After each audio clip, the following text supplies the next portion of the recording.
rencontre bi nag nekk na une rencontre constructive, une rencontre d'échange franc et une rencontre de remobilisation de la base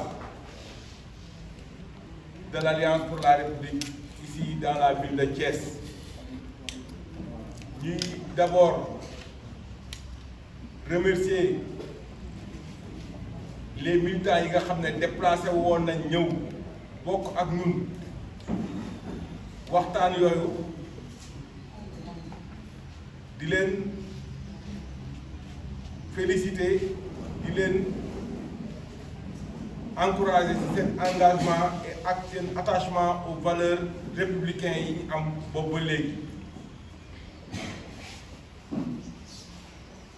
Militants yooyu à l'issue de cette rencontre ñoom ñëpp kenn ku ci nekk réaffirmer waat na engagement bi nga xam ne amoon na ko démb ba tey jilee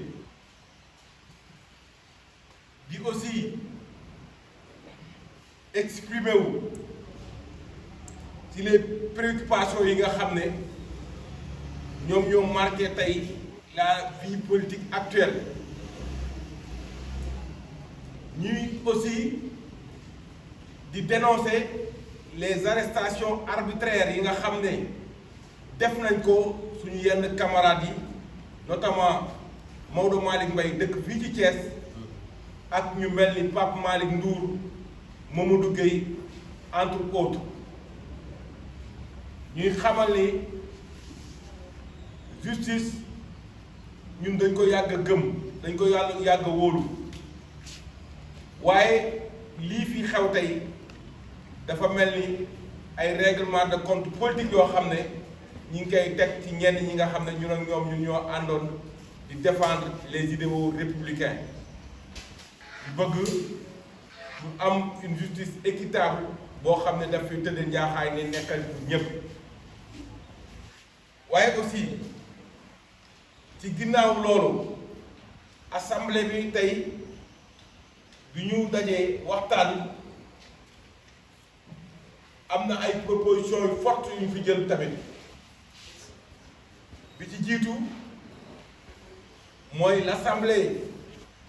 de l'Alliance pour la République de la ville de Thiès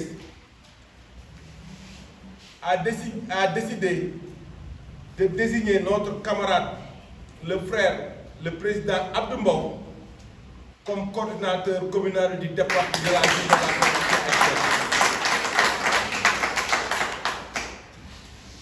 Choix boobu nag dañ ko jël teg ko ci ay ponk yu leer parce que nekkul un choix boo xam ne dañ ko jël nii rek mais vu son engagement bi nga xam ne boobu ba léegi am na ko vu son parcours politique vu son expérience et ses capacités au rassemblement. Les militants considèrent que Abdou dispose du profil et du leadership nécessaire pour renforcer l'unité du parti ici à Thiès et donner une nouvelle dynamique pour aller vers des lendemains meilleurs. loolu moo taxoon ñu tànn ko ne ko nag moom mu jiital parti bi fii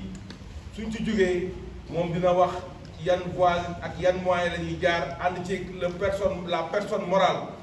à la personne de Abdou Fall moom lañ désigné aussi mu nekk suñu personnalité morale boo xam ne incha allah ils vont réfléchir ci yan perspective la ñuy jëm ci parti réew. donc loolu moo waraloon daje bi tey ñuy encore une fois di ñaax militants yi ñu gën a préparer waajalaat le travail de terrain bi nga xam ne mosuñ cee jóg ñu xam ni la reconquête politique n'est pas une chose boo xam ne c'est automatique. Elle demande un travail sérieux. Elle demande un attachement aux principes et aux valeurs républicaines. Mais elle demande aussi une proximité aux préoccupations des populations. Parce que tey ku nekk xam na ni population bi tey jaaxle nañ xamatuñu fu ñu jëm xamatuñu fu ñuy tourné wu xamatuñu fu ñuy jaar ndax li ñu leen digoon ay naxee mbay kese la li ñu leen fi won ba bii ci ñaari at yi gis nañ ni pouvoir politique actuel bi nekk na ci difficulté yoo xam ne ñoom seen bopp mënuñoo indil saafara ay seen jafe-jafe bopp bay indil askan wi ay solution donc loolu war na tax ñu dajaloo waat organiser waat parce que comme le disait tout à l'heure maa ngi koy cité Mao Zedong sur son livre L'art de la guerre il dit non c'est Sun Tzu Sun Tzu disait que lorsque deux adversaires se divisent cela doit profiter à ceux qui savent s'organiser et se préparer. Donc, foofu lañ toll, chers camarades militantes et militants de l'Alliance pour la République,